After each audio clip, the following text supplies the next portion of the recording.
Yeah, I would say how much he loves to compete and play. Sometimes you get guys that play at a high level. They may not love to practice. I mean, they bring it on game day. But it's every day. And I think that the other thing to me is that his ability to pick things up. I wasn't really sure. Like I've said a couple of times, he came to me about wanting to play defensive end.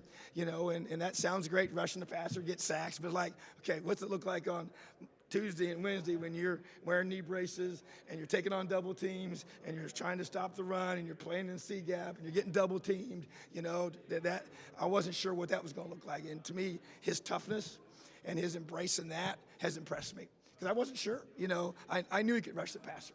I knew he wanted to rush the passer, but at the same time, we say you got to earn the right to rush the passer, and you do that by getting stops on first and second down, stopping the run. So I think that sticks out to me. But the biggest thing is, we can plug him in at linebacker, and he does a great job. You can put him back at defensive end, or you can put him over the center, or over the guard, or play him out of the box, in the box, whatever. So I just think that's pretty unique to have that position flexibility at this level, and to be able to play at a high level in those different spots is pretty awesome.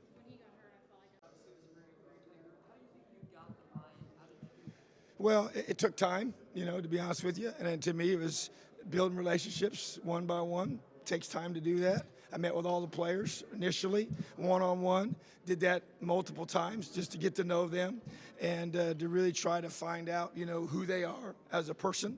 And that's just kind of who I am. That's what I believe in. And so to me, it was really about building that process with our guys. And then it was a matter of, okay, let's try and find the best way to put our guys in the best position. And with that kind of comes a little bit of maybe some growing pains of doing some things maybe a little bit different in some things, and also just figuring out, hey, what is best for our guys. And we've kind of put some things in. Sometimes we modified them. Sometimes we kept things the same.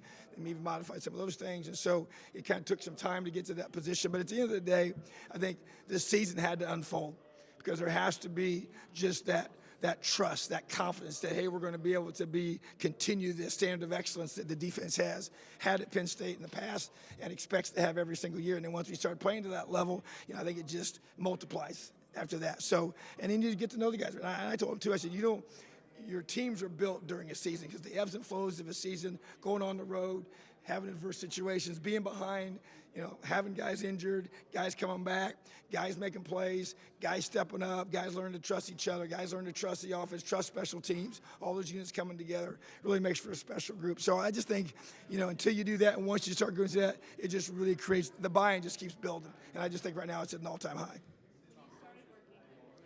So, Terry and I have a special connection. He was a longtime high school coach, and so was I. And I just think that when you coach at that level, man, you have to, I think I've coached every position except for, I think, defensive line, as a coach.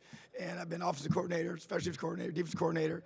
You do everything when you're as working your way up. So I just think that, when you understand the game, you understand the games. You can coach. It doesn't really matter what side of the ball, what position. There's a connection with the players that you have to have. What he does is, he's a tremendous coach that holds his guys to the standard. And they buy into that. And I tell you, he's one of those guys that, very little issues with his room.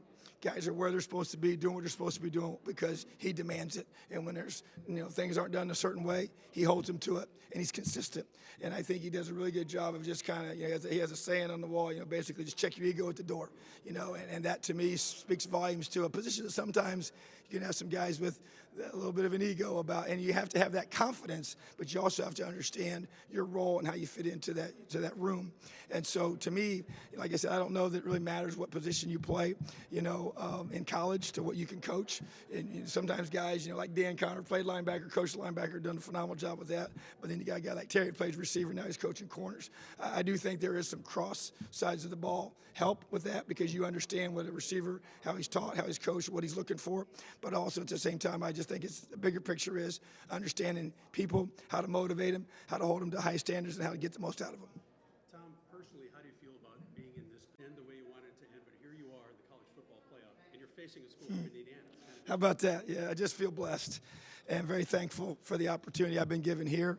And yeah, what amazing difference a year makes, And so, but at the same time, Penn State's got a tremendous tradition, and when Coach reached out, I was obviously interested right away, and obviously played against them for 8 straight years, at Indiana, and now going back to play a team from my home state, a team that's known for football in the state that's dominated by basketball, So, but all those things combined just make for a pretty special, matchup, Penn State, Notre Dame, growing up as a kid watching these two teams play a lot, and just be able to be in this position and to be able to lead this group of I say they're really men now. They're not young men. There's a lot of men in that room, that put themselves in position. They've created this opportunity to be able to be playing, to have a chance to go to play for a national championship, whoever wins this game. So I just feel really, really blessed and excited to be able to take the field tomorrow night.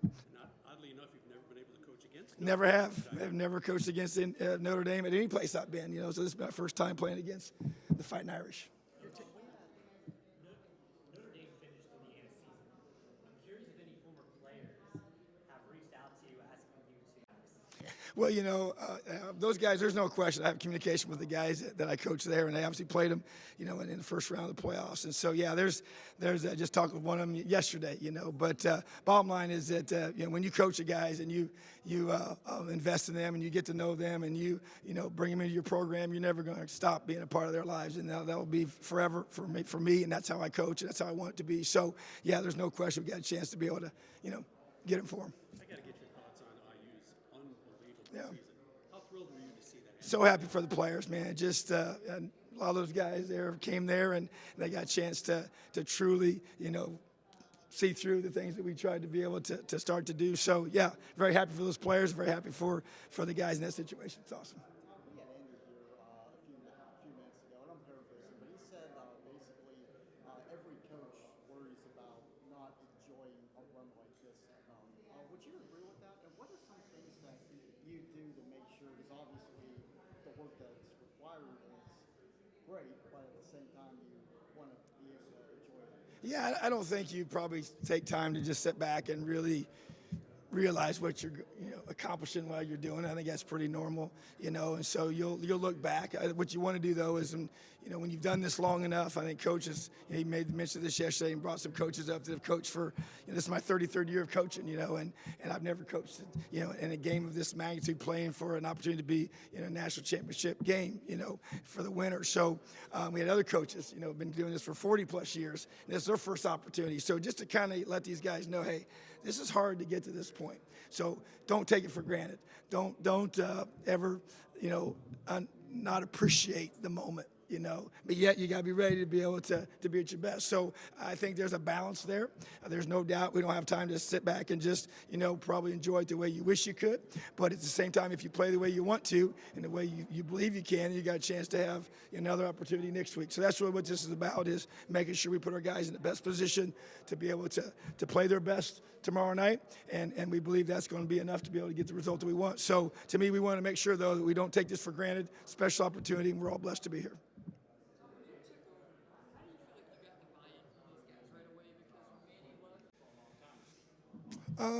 Hardest thing to, we had always kind of been a big quarters type team, and really kind of started getting away from that and came here and really just didn't do that at all. And sometimes that can be a little bit more of kind of your safety net. For me, it was call-wise.